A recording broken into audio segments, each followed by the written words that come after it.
Mr. Speaker, I rise in support of my colleagues who have called for an increase in funding for our border security and to remind the nation that the U.S. border in Guam ought to be defended too. As we continue to discuss and debate solutions to our southern border crisis, I ask that we not forget to secure all our border cities, from Barnesville to Hagåtña. My colleagues, Chinese nationalists are arriving on the shores of Guam in drones, often coming in small boats from neighboring islands.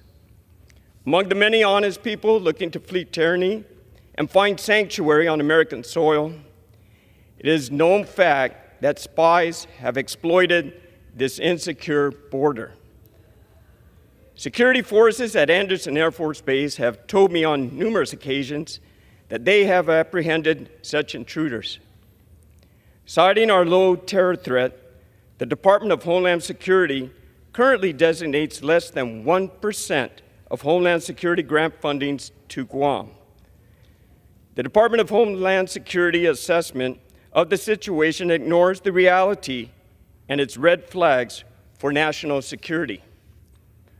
Guam has an extremely permeable border and is facing vigorous efforts by the CCP to exploit our vulnerabilities.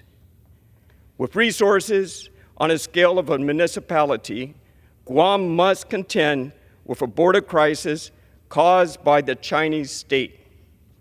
Guam needs more funding for immigration and customs enforcement, a more robust Coast Guard presence, and a federal law enforcement presence proportional to the scope of the immigration issues.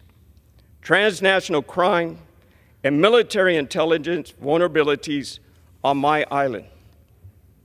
Mr. Speaker, I cannot let this moment pass without asking my colleagues to help me fund the defense of my community. I ask my colleagues to help me secure the border by securing all of America's borders. Thank you, Mr. Speaker. I yield back. The chair recognizes the gentleman.